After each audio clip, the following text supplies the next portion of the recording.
Hey guys, this is me, Danielle, also known as Miss Happy Housewife.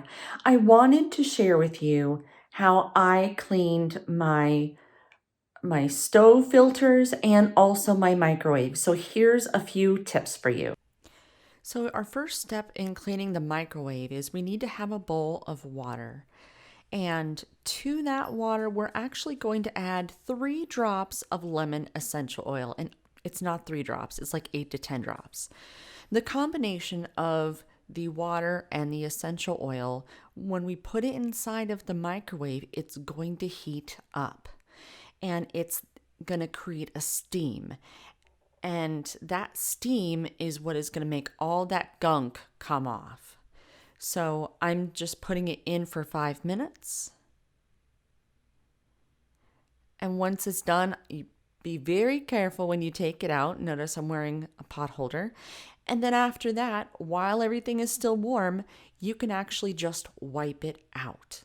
That's it. I know, just wipe it out. If you don't believe me, you need to try it. You're going to be so surprised. So next, I'm going to show you one trick to clean the vents above your stove. So my vents, removing them, I just slid them back and out.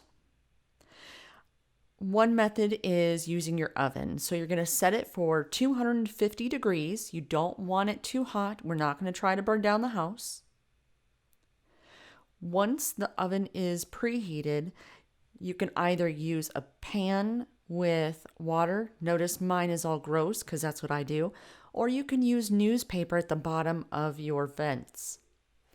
Now what you're going to do is you're going to put those inside of the oven. Yep, put them in the oven. And what's going to happen, once you set your timer for 45 minutes, the grease is just going to fall right off. So hopefully that helped.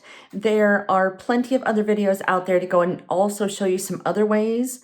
Now, when it comes to that filter, once it's done inside of the oven, just take it out. And if you used water, then you should be able just to rinse it off. But if you used, you can also use the newspaper. So once you're done, you can actually then just remove the newspaper and throw it away. So hopefully that helped. I'll see you guys in the next video.